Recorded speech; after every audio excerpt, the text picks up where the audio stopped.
Hello and welcome. I'm Sulaiman Alede. Tonight, Tribunal nullifies the election of Darius Ishaku of Taraba State as governor. Governor Ishaku condemns Tribunal ruling nullifying his election, vows to appeal judgment. Tragedy hits a family in Lagos as mudslide kills 4 children. And leaders of China and Taiwan hold historic talks as they meet for the first time in more than 60 years. And on Business News tonight, interbank lending rates to remain flat when financial markets resume next week. Our sports news tonight, President Muhammadu Buhari throws his support behind the Golden Eaglets to win the FIFA Under-17 World Cup in Chile.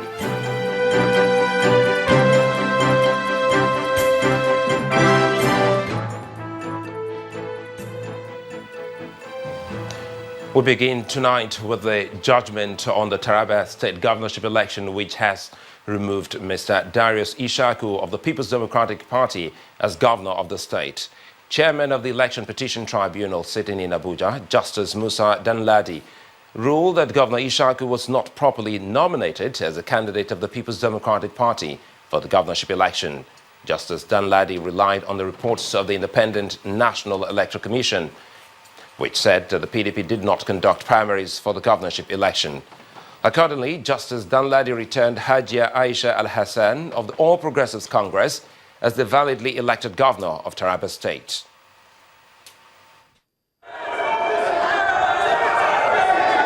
It was a jubilant atmosphere at the premises of the Abuja division of the Court of Appeal after the Taraba State Governorship Tribunal declared Hajia Aisha Al-Hassan as the winner of the governorship election.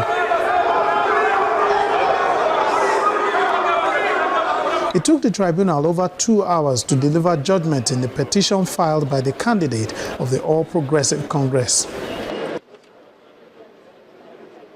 Delivering judgment, Justice Musa Danladi rules that Governor Darius Ishaku was not properly nominated by the People's Democratic Party in line with Section 177, subsection C of the 1999 Constitution. Justice Danladi had relied on a report from the Independent National Electoral Commission.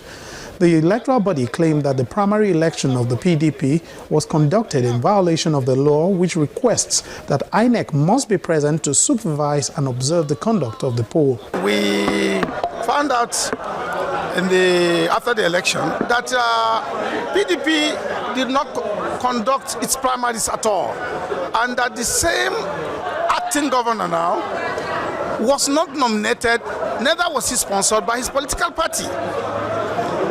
The crux of the matter is Hajia Jummai Al-Hassan contested election against no PDP candidate. And as you have heard from the court, the ideal thing to do in the circumstance is to return her as the person who have won the election.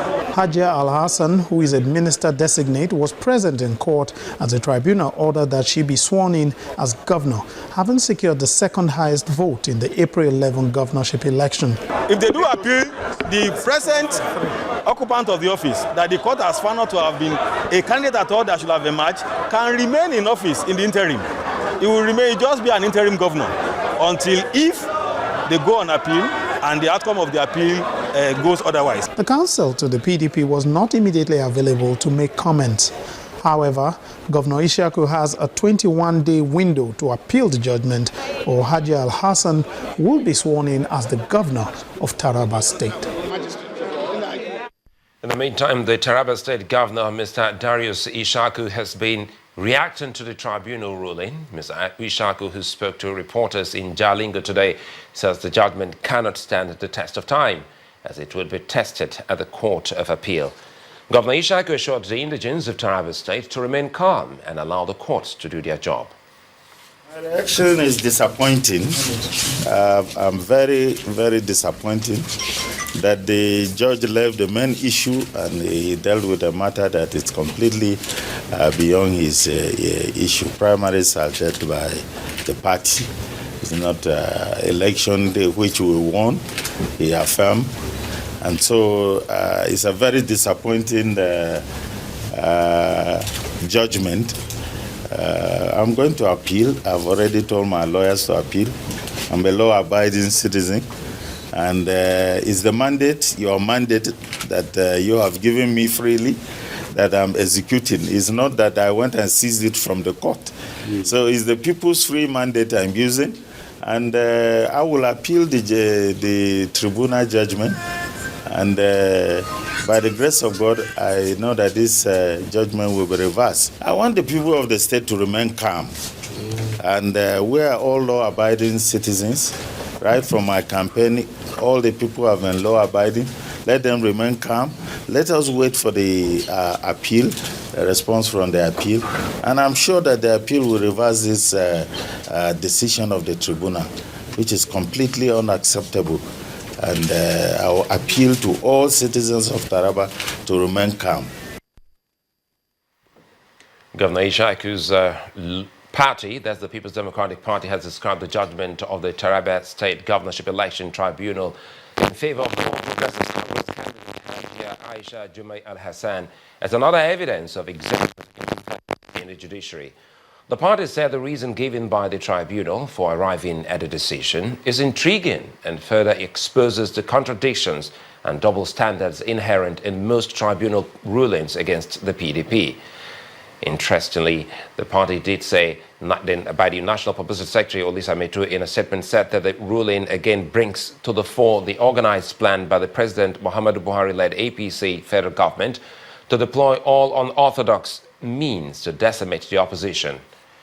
Quote, it is rather curious, it says, and a great conflict of irony that the Taraba Tribunal sitting in Abuja on security grounds faulted the conduct of PDP primaries shifted to the same Abuja on security reasons, the party stressed. The PDP said if the tribunal is faulting the party primaries as basis for its decision, it then means that no APC governorship candidate can stand the test, as their party never had acceptable primaries in any of their states. To throw light on this Taraba Tribunal judgment and now being joined from Abuja by senior advocate of Nigeria and also a constitutional lawyer, Chief Mike Ozekome. Well, good to have you join us on the News at 10. As a constitutional lawyer, what does this mean for you? Yeah, thank you very much.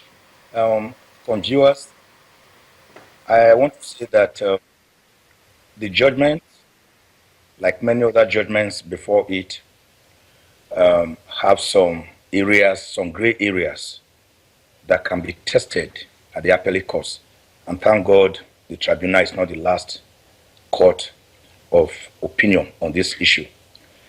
The issue is going to come up whether this is a pre-election matter or a post-election matter. There's a thin dividing line between what amounts to a pre-election matter and a post-election matter. Let me start from the constitutional perspective. By Section 177 of the Constitution, the qualifications of a candidate for the post of governor of a state are clearly stated. 1, he must be a Nigerian. 2, he must be 35 years old. 3, he must be sponsored by a political party. And 4, he must have at least a secondary school education or its equivalent. That takes me to the issue of that he must be sponsored by a political party. For a political party to sponsor a candidate, there must be primary elections. And that is provided for in Section 89, Section 87, subsection 1 of the Electoral Act, that a political party has to have primaries to produce a candidate. Now, if a political party breaches the rules of a candidate emerging in terms of selection or nomination of that candidate, what happens? Section 87, subsection 9, gives the reason, gives the, what can be done. Let me bring this question quickly to you. One of the issues that have come to the fore with this judgment is whether the tribunal can inquire into disputes over political parties' primaries. Do you think this ought to be a re-election matter that should be resolved by the regular courts? Yeah. Thank you very much. That is the issue I was just discussing. Because if a tribunal has to inquire, it means that it was a post-election or matter. For which the tribunal can adjudicate. But this very case, Section 87, subsection 9 says, any candidate who is dissatisfied with the nomination or selection of a political party candidate can go to the High Court of that state or the Federal High Court that has jurisdiction in that area to challenge that selection or nomination. That is before the election takes place at all, which makes it a pre-election matter that only a Federal High Court or the High Court of a state can examine. Now, if you now take it to a tribunal, then there is already error number one, in my own humble opinion. I do not have the full facts of the judgment, but from the little I've read and heard on television, including your news reportage this night, the tribunal committed error number one in adjudicating over that matter because it was clearly a pre-election matter by virtue of Section 87, subsection 9 of the Electoral Act. Then secondly, the tribunal, in my humble, very humble, respectful opinion, committed a second grievous error when he not only nullified the election, it also returned Haja Aishat al-Hassan as the governor against the election of Darius. Now, that cannot be correct under the Electoral Act. I think if you look at it, it seems that we have so many angles to this particular matter. That's Section 140. But I'm really afraid we're out of time, Chief Ozekhome. We would like to thank you so much for sharing your insights with us in this particular judgment that has been handed down on the Taraba governorship election. We'd like to thank you. We've been speaking with Chief Mike Ozekhome. He's a constitutional lawyer and a senior advocate of Nigeria, speaking with us on the outcome of that particular tribunal ruling. In part two, after the break, pro-Biafra protesters defy order of the Inspector General of Police, march in their thousands in Awka. Stay with us.